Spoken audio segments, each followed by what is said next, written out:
Yeah, my Jewish birthday is so. Today.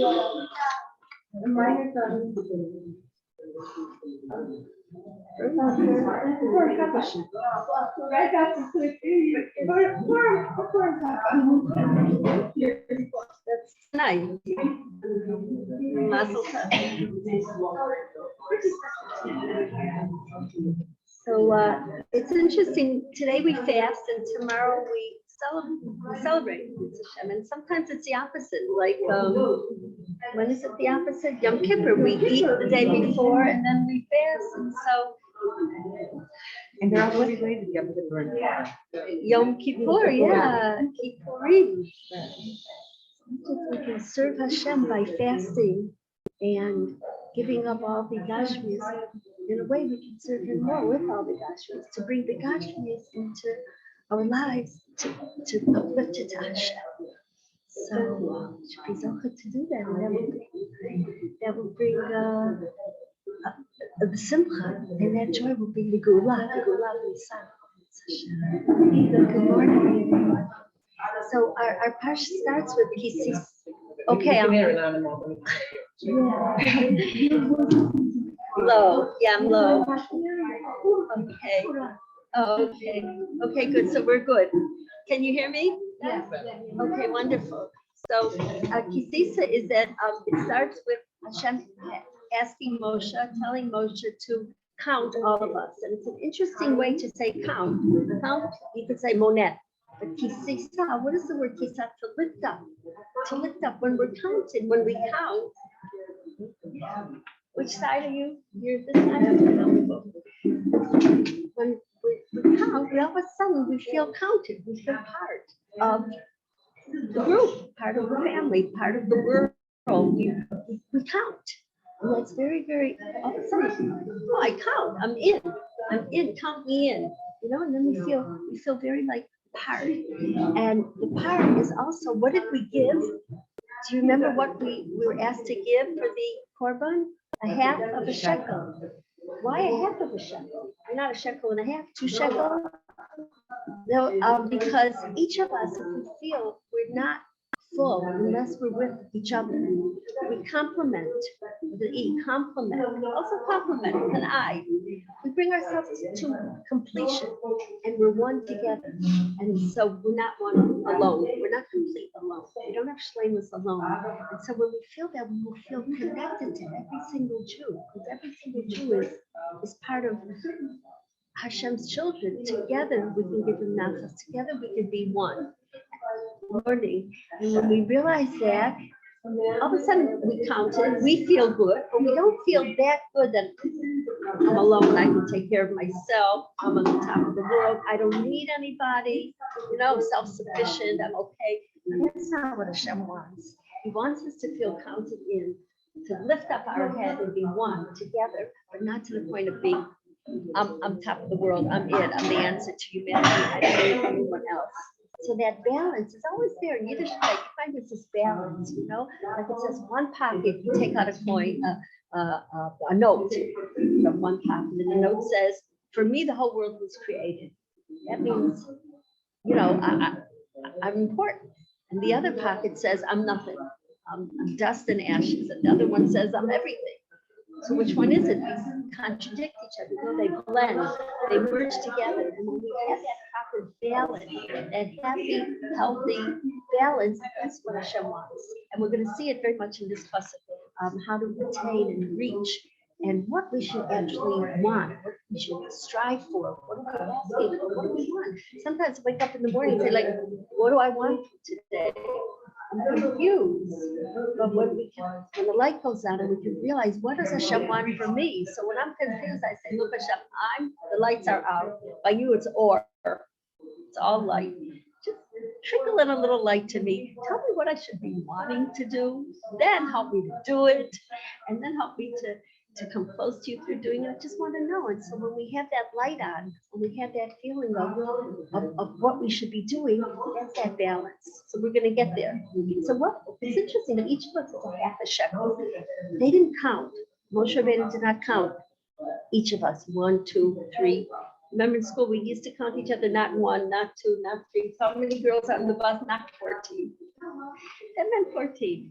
But we don't count each other because why is it dangerous to count us? Because we count. You see, each person, each of us is so unique. Each of us is so special. We should be aware of recognize our strength and our virtues. We should feel our specialness and not to the point of feeling superior, but to the point we should believe in ourselves and what we're capable of doing, of becoming, of attaining. We're higher than a behemoth. The word behemoth is ba-ma. What you see is it. There's no surprises in a behemoth. They walk this way with their head down. You know what I mean? They're this way. We're not. We're melech. We're moach, lave, and feelings. Feelings are part of the klayot. Spells out the word melech. Moach, mem, lave, lavet, klayot. It's like, what are the klayot? Kidneys. And that spells out melech, because we're a man. We can go up to the moon and come back. With a prayer, or overcoming jealousy, or overcoming being stingy and giving this stuff. We're like higher than the moon and back. We can create worlds. We can also destroy worlds. But without our kedusha, with our neshama, we can do everything. Without Hashem, we can't move our finger, this little finger. With Hashem, we can climb mountains and even higher, climb to the moon and higher. Each one of us is special. I recall my childhood, every time we had another child in the family, there'd be a baby. And we would think they are so special. Just look at the way their eyes are shining. Just look at how sweet they smile. They just smile. Did you see them smile? And then when they started to walk, or they lifted their head, or they rolled over, whatever it was, we knew that they were really something. They were becoming something really great. And each one of us did that. Our parents watched. We didn't see it, but so at that time we knew we were great. And at that time we'd try anything. We could fall down 10 times, we'd still get up and walk again. At least try, you know.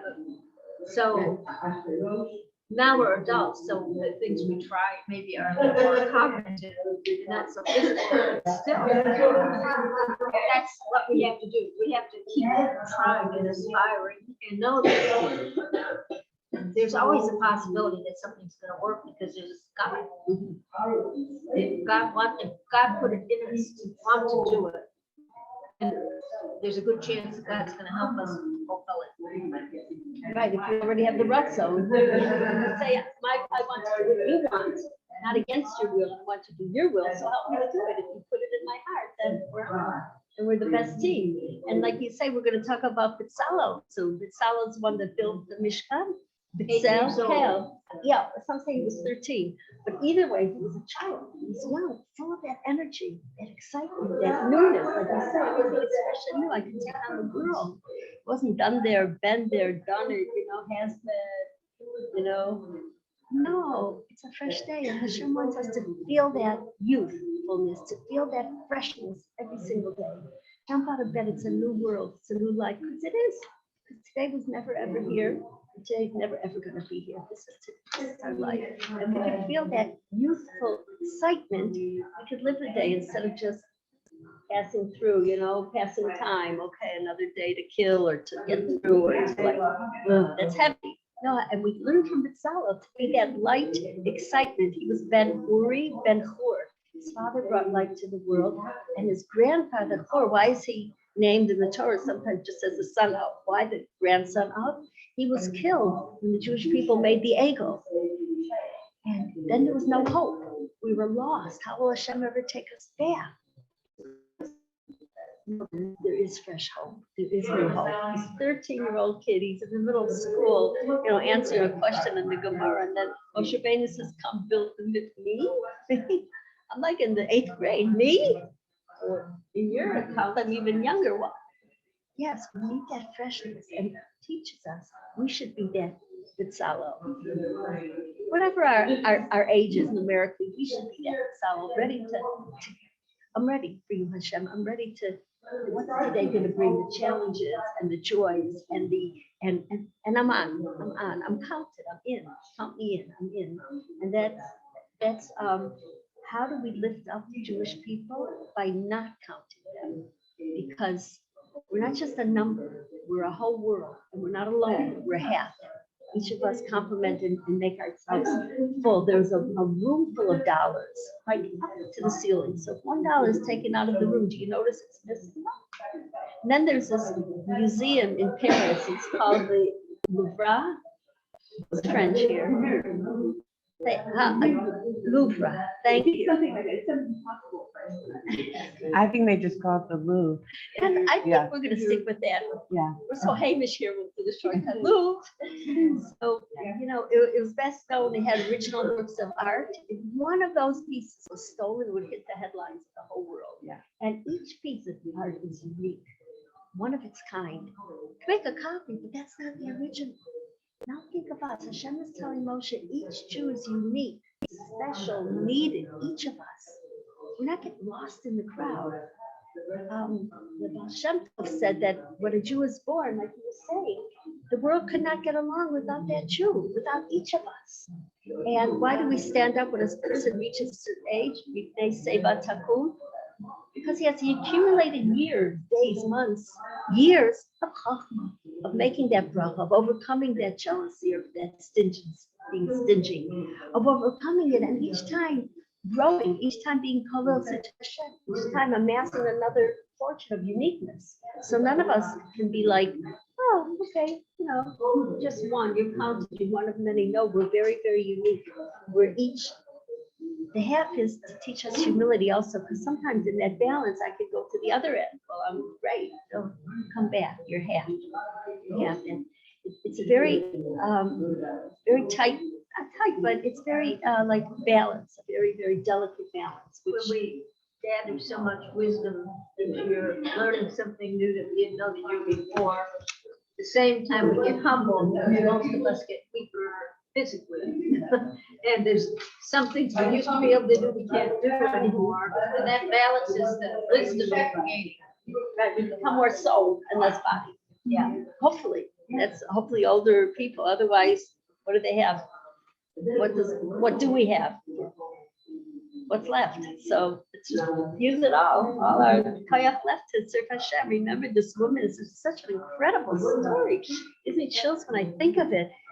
Reminded me of it. She was very sick and she couldn't control her bodily function, and she was like in a nursing home that wasn't staffed well, or maybe it was like government. I don't know what country she was in, but they came once a week to clean everything. Her. And like, she was so happy. And somebody said, where's your life? What are you happy about? Like, there's nothing for you. She said, once a week they come, and for a half hour or 2 hours, I can make brachas. I can make bracha shahakol. Then she's not allowed to say Hashem's name. She lived for that 2 hours. And that gave her strength for the whatever, hundreds of hours of the rest of the week. So to thank Hashem that we could say Asher Yatzar and continue, and then shahakol, and then continue our lives. And that's the beauty of the neshama. She was more neshama than she was body. So the story also is amazing. Do you hear? There was this Italian musician, very well known. Compositions are still played until today. I don't remember his name. At the end of his life, towards the end of his life, he moved to the United States.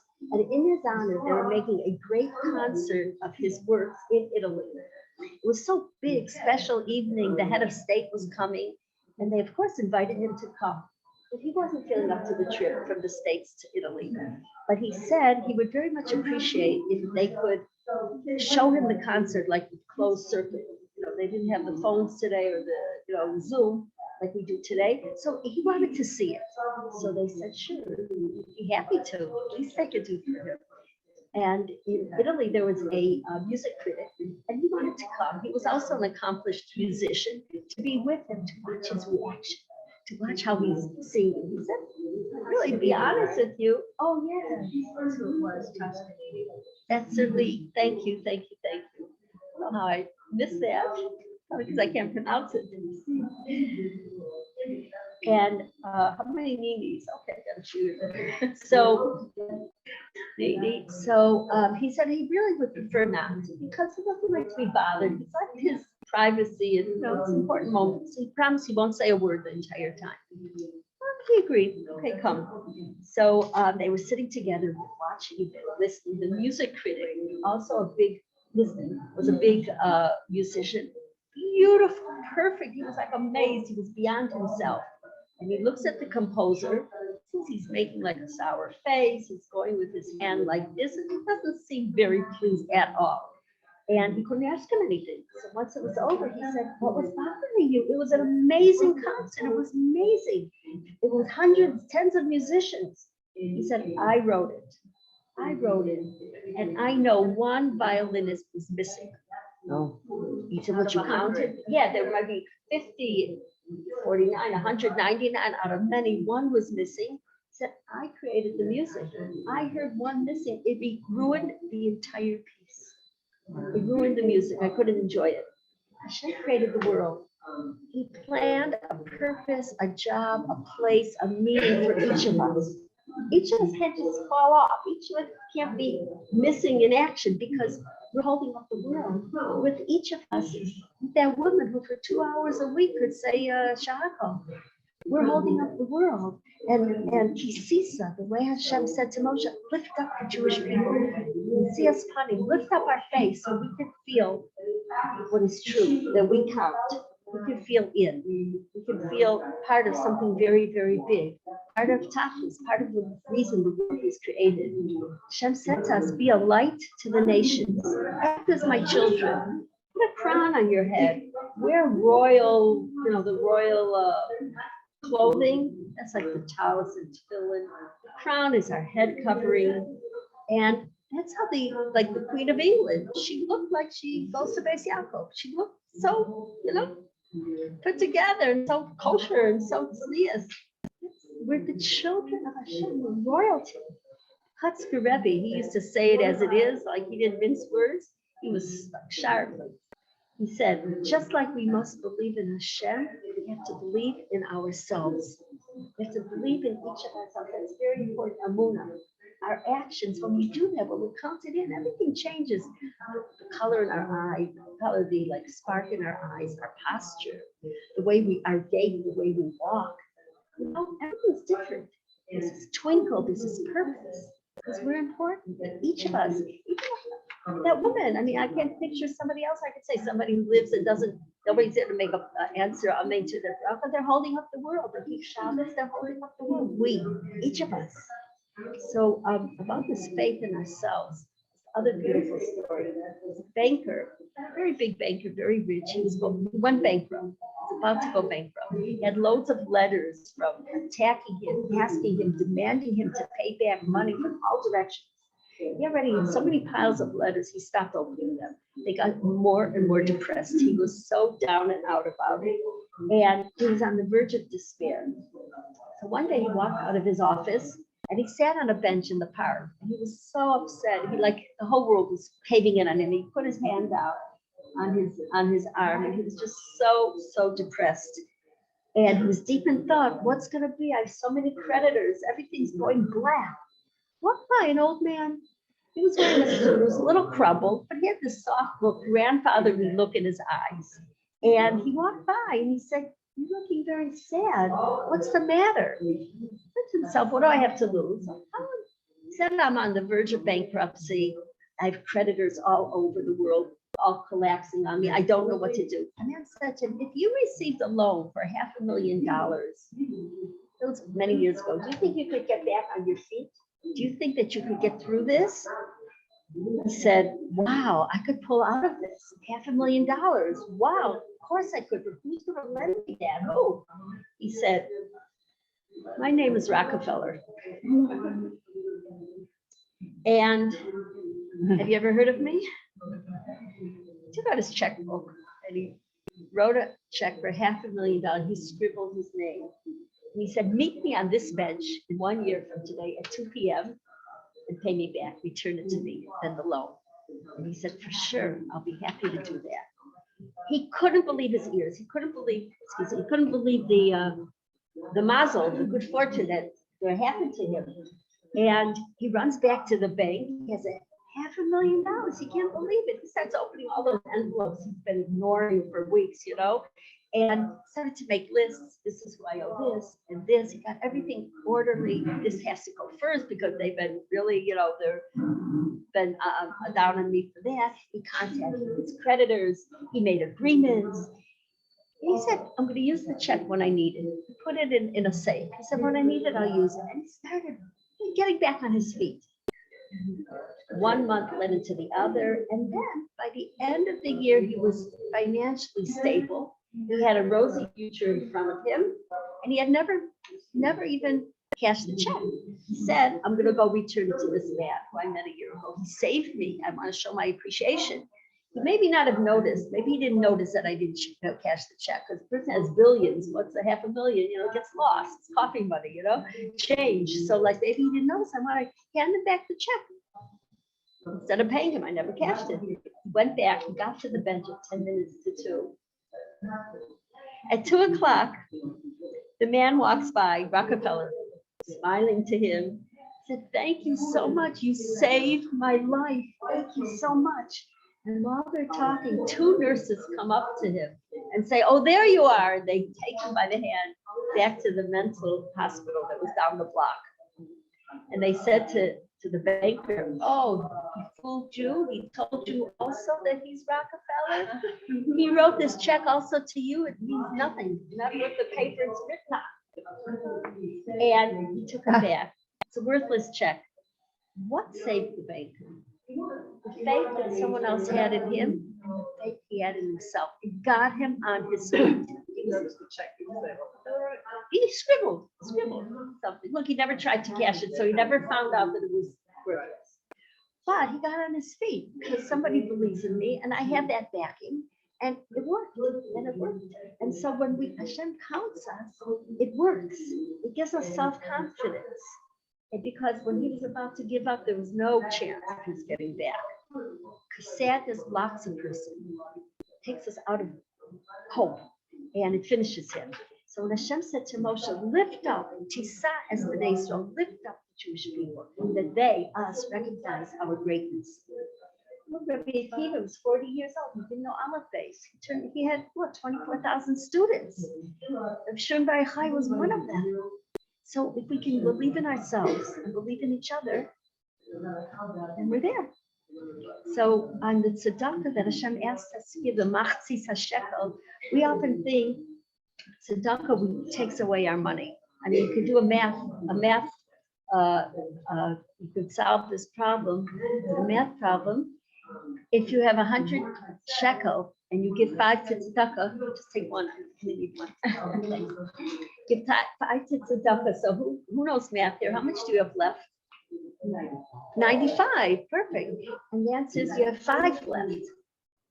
The 5 you gave tzedakah is left forever.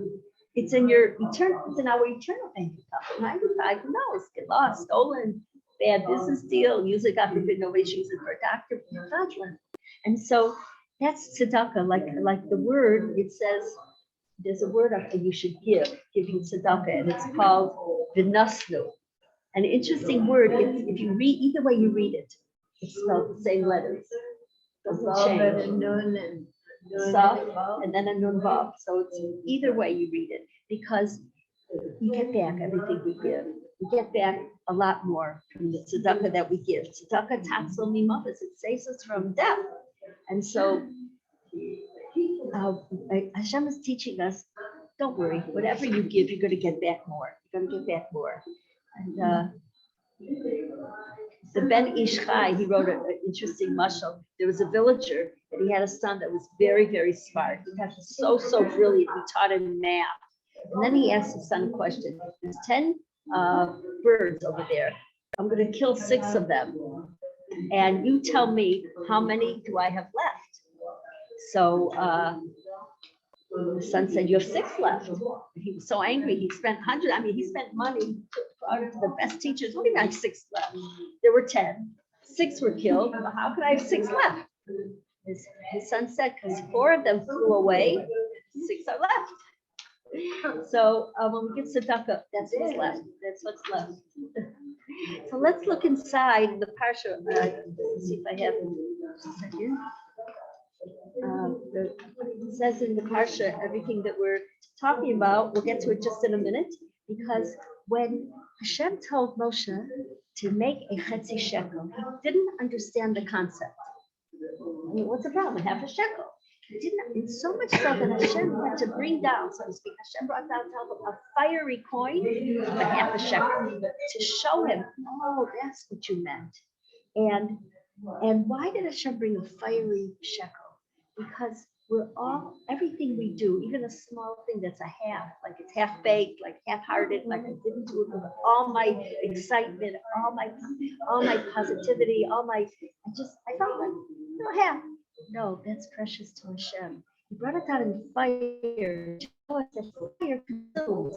Fire is everything. We don't have to be afraid of ourselves. We don't have to be afraid of anyone else. Like Shoshana said, we're on fire for Hashem. And he brought it down to him in fire. And Hashem said, this half a shekel will connect you with others, and you'll become complete again. You will be put together what was divided, because in the Chet HaEgel, we were divided. And now we're coming back together. We're fusing together and becoming one. And how do we see this inside the pasuk?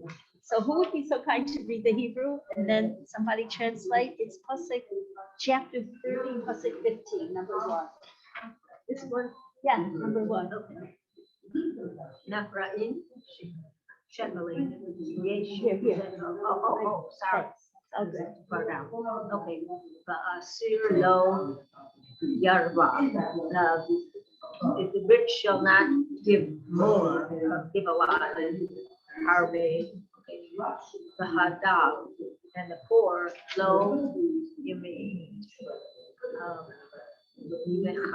Should not give less. right. May eat is less. Yam eat is from the word ma'at there. Yeah. Should not give less. You're right. Not decrease. There. The machatzis shekel. Machatzis is half. Like a chetzi. Yeah. It's a chetzi. Half a shekel. Lattes, to give as truma, to give your part of truma term of Jewish Shem. Kapar to be Forgiveness. Kapora, not Shechem. Forgiveness for your souls. Yeah. For the people. Very good. Thank you very much. So I understand it better than I said it. great. Hashem is telling us the rich person should not give any more, and the poor person should not give any less. And this is very interesting. It goes on to say in the Kutei Halachos, Nebuchadnezzar's Parsha's Shkolim. This is what we read in Parsha Shkolim, the first of Adar, because it took 30 days to bring the Shkolim together. We needed it in the base of Medrash by Rosh Chodesh Nisan. So it was announced on Rosh Chodesh, or soon, right before Rosh Chodesh Adar, to have the 30 days to have this money. And that's why it's close to Purim, because this Chetzi shekel that we gave was machnia. It undid the chutzpah, or the danger of Haman, of Amalek. How did that happen? Remember when Haman came to Achashverosh and he said to him, if I would find favor in your eyes, I'd like to give you 10,000 shekel so that you can kill all the Jewish people. Remember, he was very, very rich and he offered a lot of money to Achashverosh to kill the Jewish people. And it says it right here, if it's okay with you, if it's good for you, I'm going to give you 10,000 shekel. And what did the Torah say? Our shkolim, the shekel that we gave in the base of Mikdash preceded Haman's. And so the half a shekel goes back or goes forward, is connected to the shekel that Amalek wanted to destroy us. In a spiritual way, how does Amalek want to destroy us? He wants us to either be so rich that we want to give a lot and we look down on other people, so poor and we're dejected. And we're going to scramble and scratch and get enough money for Shabbos, for Mishloach Manas, for that new outfit I want. Like, it's a heaviness. It's a Nishbar Lev, we're feeling sad. So Moshe Rabbeinu did not understand exactly that balance. On the one hand, we're supposed to feel great. I am a Jew. The world is on me. You should believe me, for me, the world was created. So it's on me. If I do a mitzvah, we should look at and it says that the whole world is on a scale, exactly 50-50. If I can tip the scale by one amen or one smile or one keeping Shabbos, one thing, the whole world exists. And if God forbid, a person does the opposite, the whole scale is off. There's two things I think about this. One is if somebody gave more than half a shekel or less, you wouldn't get an accurate account of how many people are. It would ruin the whole thing. And the other thing is I think about education. Every couple of years we have this votes to see if we should give more for education, at least in the US, taxes. Anyway, some people who are educated, they say, they don't have to be educated. Why should I don't have any kids. Why should I pay for this education? But they're not thinking like, do they want to go to the store and if somebody doesn't know how to count the change bag? Do they want to have somebody who can't read the directions when there's a poison involved or there's a formula? It all affects us. All of You us. can't cut off. So each person is important. Each one should give an exact amount and be part of it. We're part of a No one club. should be cut out or cut in. We don't live alone on an island. We're all part of each other. We're not one without each other. So, yeah. Implies what the partnership of needs ourselves. Yes. We must have somebody else on the us to give the whole shekel. We can only half ours. And I'm wondering if at the time of shekel, there was no half shekel thing. It was a shekel. So I can only get half of this. Who's going to help me give the other half? There's nothing there. It's not like here's a half a shekel. You can't You'll give a half. have somebody else do the other half. Right. Like you're saying. A whole shekel was Interesting. given to move someone else to give it. And it was the implication that we're all part of. It's like, which part of the fabric do you want to take out? The work or the fabric? Yeah, this part or this part? You take out. You can't take out. We're so interdependent and together. Yeah. Being applied and punished. And that's healthy for us. It's the way to live. Not to feel I'm a loner and I don't need anyone. I don't need anyone. No, if I don't have fabric, I'm starving. I have to have work. I have to have work. We all. Right. Good point.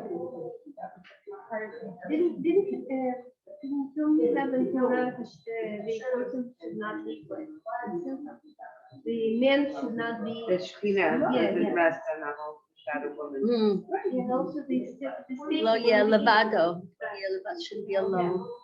Because we complement and we help each other and we bring up and Hashem loves when there's achdus between us.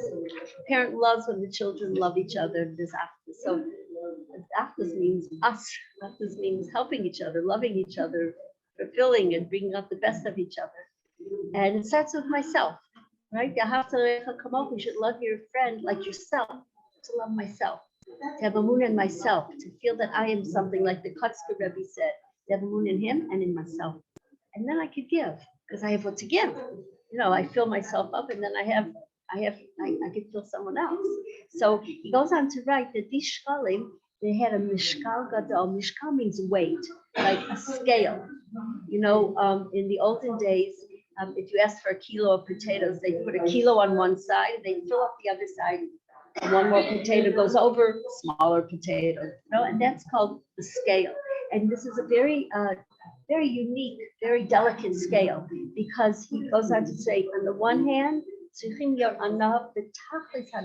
should be very, very humble.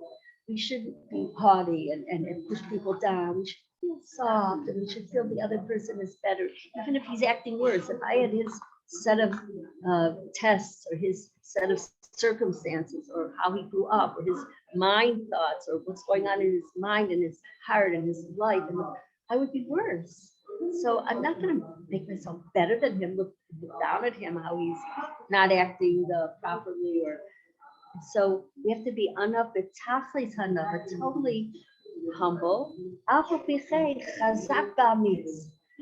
Strong, not scared, and be courageous. Ma'od, very much. Legally, let me have to call not to let myself fall in anything. I have to be, he even says somewhere else, nothing bothers me. I don't care. I don't care what they say. I don't care what they think. I'm forging ahead. It has to be tempered. It has to be balanced with that uneveness, with that softness, with that humility. And he says, this is a bechina of half a shekel. It has a strength, a shekel. It has a very strong, it weighs very much like those weights, where they put the kilos here and then the potatoes, the onions there. And that we want to be right in the middle. We want to be right at 50-50. We want to ask Hashem, am I going overboard on this side? In everything, we ask Hashem for that beautiful middle. Am I being too pushy? Am I not being pushy enough? Am I speaking up enough? Too much? I want you to help me. And we turn to him and ask him for help. And that's one of the things we say in the Shulchan Aruch. I think the first law in the Shulchan Aruch on the morning is Shivisi Hashem Leneki Samin. I put my Hashem before me always. We should always have an idea. Some people say the name Yud-Kei Vav-Kei. Thinking of Hashem always. That will be our barometer. That will be our test. Am I going this way too much or that way? Am I wasting too much time or giving it the proper time it needs? Am I putting too much mishkal, too much heaviness on this and forgetting everything else? Like Torah says, and when we give Shalach Manas tomorrow, let's say it's beautiful because it brings us together, right? We love each other. And yet we should give more money to the poor. There's another mitzvah, Matanas Lavyonim. We should give more to that. So if I spend $1,000, I could be showing off my wines and how pretty I make it and how much money so give $1,001 to charity, to Matanas Lavyonim. That's the balance Hashem wants to have. He teaches us, and we ask him, am I hitting that right balance? So Shivisi Hashem, Shivisi is the word Shivayon, like balance, Shaveh v'Shaveh, even. When I say to Hashem, show me what the balance is. I'm even. I can go either way. I can go to Beit Shemesh for Purim or stay here in Tzfat. There's pluses and minuses. I'm just throwing myself on you. Where do you want me to be? Shivisi Hashem. I put myself on that middle thing and I ask you, show me what you want. It's so good to be that way because then I'm like, I'm free. I'm clean. I'm like, I'm in your hands. Just guide me. Just show me what your ratzon is. I want to do your ratzon. So this half a shekel, it's like there's no money in the world. There's no lack. There's no too much. It's like Hashem is saying to us something like, you're lonely. You know what? I know it. This is from the Kisei HaKavod. This is that fiery half a shekel that he showed us. I know you're alone. I wrote the script. I'm with you. I know your challenges. You're not alone. I'm crying with you, Hashem is saying to us. Moshe thought, how could this be done? He didn't understand the concept of how could this be done, this balance. So Hashem showed him from heaven this fiery half a shekel. I'm with you. I'm with you and you're not alone. And it's a half a shekel. The Rebbe of Slonim said in the same day, within 24 hours, a person could become rich or could become poor, or flip back and forth. And we learned this from on Purim and Pesach. Purim in the Megillah, there's something called karpas. It's like a beautiful, beautiful kind of like drapes and curtains and cloth that Achashverosh had. It was one of the beautiful things at his party. Very rich. Later on Pesach, there's that small little piece of vegetable, all water, and it's like less than a kazayas, a little cucumber or celery, potato, very poor. Who eats that? We were reminded on Pesach, tears, and that we were afflicted. We were in poverty. So it's the same word, karpas. The same exact word. Hashem flips us back and forth, like the Rebbe of Slonim said, from poverty to greatness. That's physically, monetarily, and also spiritually in our own heart, in our own soul. When we do tshuva, we can just come right back to Hashem from way down there to very, very close to Him. Because in potential, we are very close to Him. We are Him. We are close to Him. We're one with Him. So, sure. My Hebrew was when it says, every time you want and then it translated, giving Hashem. And you're saying that you give the coin down?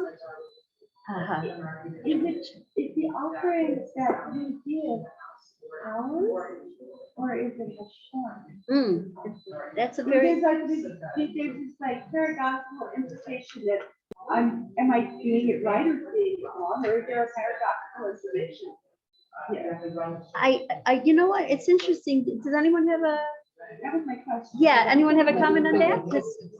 The money's ours, when we give it to Hashem, it's Hashem's. So giving is. But initially, So the money, Hashem that we but give. initially we get everything from heaven. Yeah. Also, right. It's like a circle, cyclical. Really, Hashem is giving it to us to give. Yeah. Mhm. If we will give it, it will be holy. If we will keep it here. Misused. Yeah. Yeah. And it says as forgiveness, meaning to create power.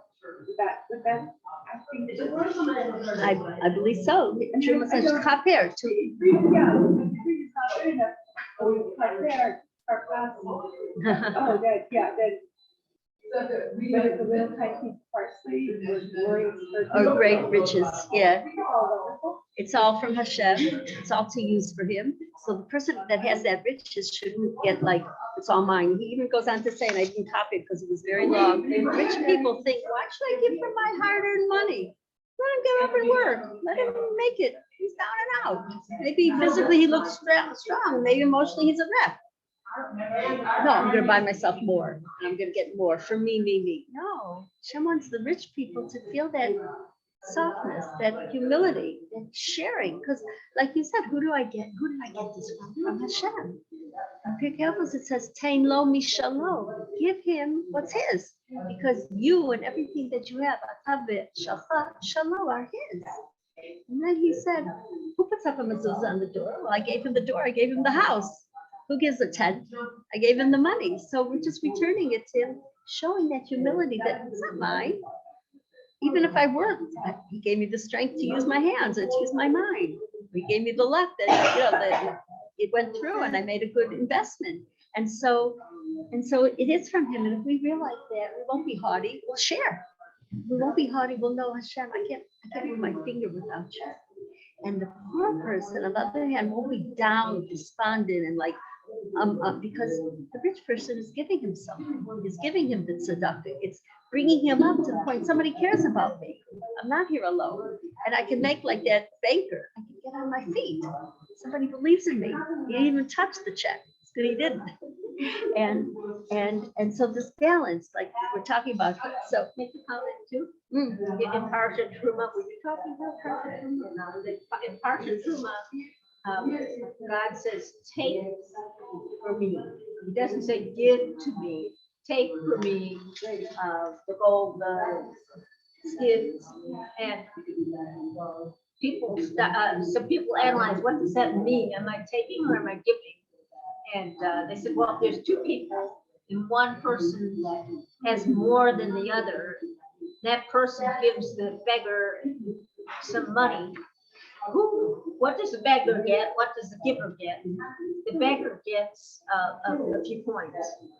The giver gets a good angel added to him. And he doesn't even need that money. So a good angel is much more valuable than what the beggar got. So you really are taking when you give. I've often heard that nothing is yours until you give it away. yeah, that's the 5 shekel that's left. When I had 100, I'm now 5. Can we read question number 1 all the way to the top? Which traits, because we just went over this and we could. Which traits should the rich be careful not to have too much of, and the poor not too little? Great, can you answer that?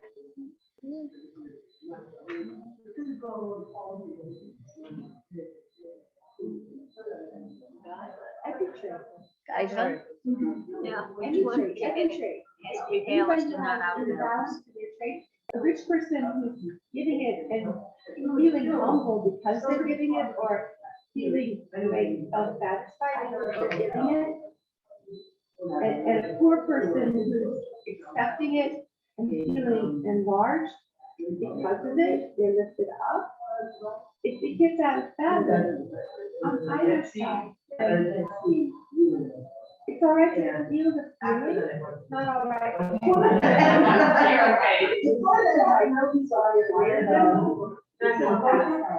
I don't know, I mean. I mean, a healthy balance, the middle of the road, right, and not to get stuck, not to get stuck, Every trait to be used. or the traits of the poor that are natural or that are more subtle, even. Right, but the rich But I are think- tested with life. Yeah, I think there's a specific thing here that's, I don't know the answer, but I don't think it's so general like that. Like, of course, we all need a balance. But I think there's a specific thing that the rich, someone who's extremely rich, could be vulnerable to fall into something that they shouldn't, and poor as well. Maybe the rich should be careful not to have too much gaiva, or, feeling full of himself, and the poor feeling down and thinking, I'm identifying themselves with their poverty, like that's who they are. That's not who they are. They're like a loser. Yeah, No, right. it's just, this is what maybe Hashem gave them in this lifetime as a test, or whatever the Exactly, reason, exactly. That's their test, to Yeah. hang on and believe. And his test, Right, it's not to be Like- up there like I'm right. everything. Right. But Hashem gave it to me. Hashem, Right. I went to Rabbi Koenig, who passed away a few years ago, before Pesach, I think, and he said, "Good morning, come sit down." Good morning. He said, he gives out money before Pesach for poor people or people that need. And he said, everyone has a test from Hashem. The rich to give because it's not theirs, and the poor to take and to feel good and to overcome their embarrassment Right. or I'm nothing. No, this is what Hashem gave me. He gave me the karpas of Pesach. He didn't give me the karpas of Purim. But the Son of Rebbe said in one day he could switch it all. We could all be rich in money and rich in mitzvahs. And when Moshe Rabbeinu came down, was in heaven, you know what he hoped? He hoped that he would go down with the Torah and Mashiach would come and we would have Gan Eden. And what happened? Hashem said to them, go down, ki shichei samcha, your children sin. Why didn't he daven? Why didn't he daven for them at that point? Because he said there's no reason to daven. They already sinned. They have an idol worship. It's like, it's brought out in the Gemara. If a person sees from afar, there's like, a row of houses and one is burning down, very bad fire. You shouldn't say at that point, please Hashem, could it not be my house? Because it's already, one of them is burning down. That's a tefillah l'shav. It's not a real prayer because it's already one of them is. So he says himself, it's already after. There's nothing I can do for it. And what does the Torah say? It says, now, the Torah says, leave me alone and let me be upset at them. Leave me alone. Moshe wasn't even praying. Hashem is teaching us by his having said, leave me alone, like stop praying, so to speak. You should be praying. There's still hope. There's never a point of Yehush, of giving up. Even if it looks black, not 99.9, 100% black. Don't give up, keep praying. So Hashem is teaching us through them, through Moshe Rabbeinu. And that's what he did. For 40 days and nights, he just prayed. Vayichal Moshe. Vayichal, it's like he prayed so much, cholet. He got sick. He was praying so much. He loved us so much. He prayed so hard for us. And then we were forgiven. So Hashem is teaching Moshe Rabbeinu and us, don't give up. Just keep praying for what you want. Even if it seems like it's, off the chart. It's never going to happen. It's impossible, capital I, impossible, period. No, keep praying because nothing's impossible for Hashem. And this is what Hashem wants from us. He wants us to very much care about the Jewish people. When Eliyahu Navi said that he didn't learn merit on the Jewish people, what did Hashem say? told him to give the nevuah, the prophecy, to a different prophet. And he said, come down to every single bris to see. I want you to see.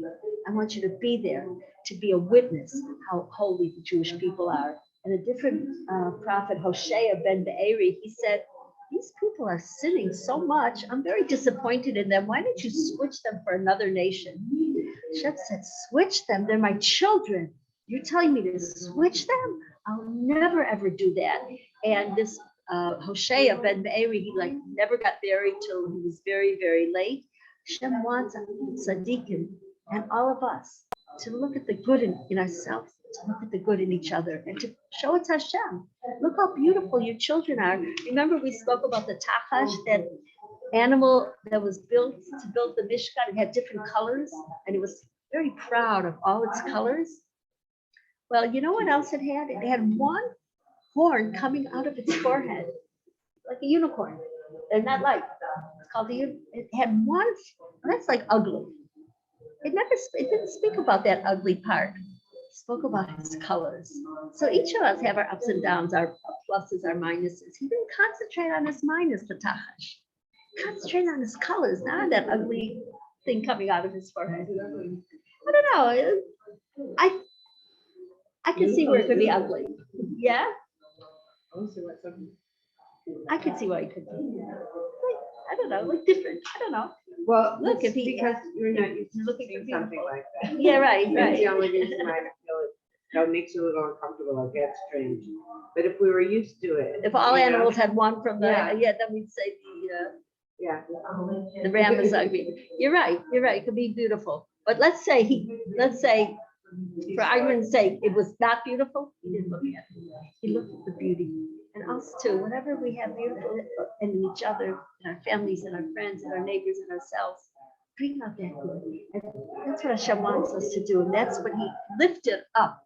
Tisa es Rosh B'nai, so lift up so we can hold our heads high. And we could be counted. I'm counted in. Not to the point of gaiva, like if I'm very rich and I give.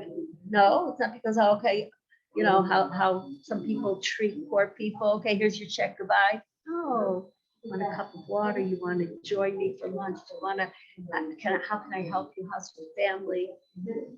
Because it's not for the grace of God, I'd be there collecting and not sitting behind that big mahogany desk, you know, writing out and stamping and giving. And so there's another pasuk here because the Torah also, this Parsha speaks about Shabbos, which we all love. And so would somebody like to read it's on the second page, it's number 2, chapter 31, pasuk 16. Chaya, could you do our Hebrew?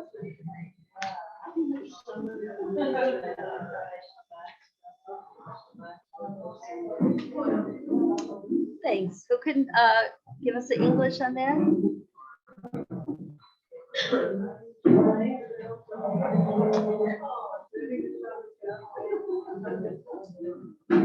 Thank you very much. And Rev Nelson writes something on this very short. It's on page 11 o'clock. The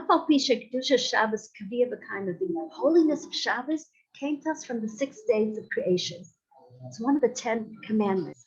And even so, we, the Jewish people, have to accept the Shabbos and keep it. Like it says in Shemos,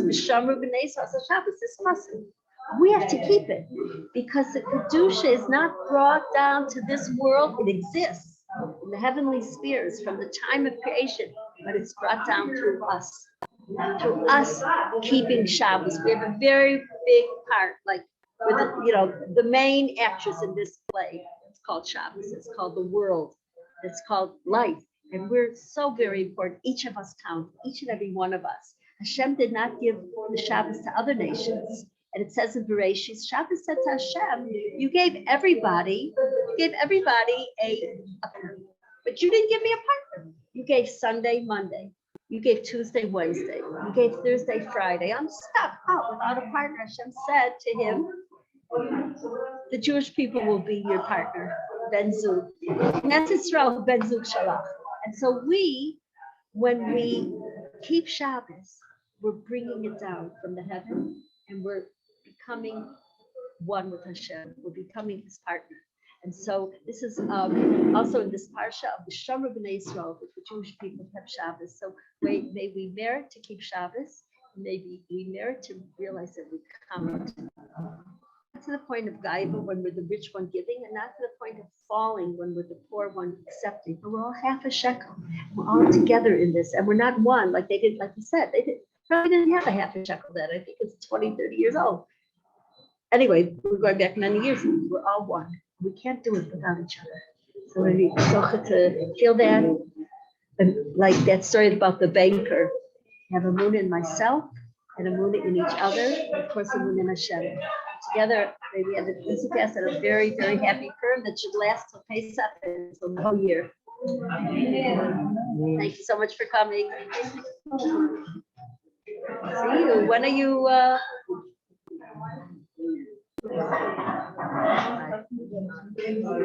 This week already.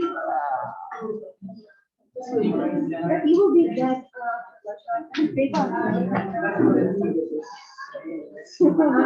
Bye, Karen.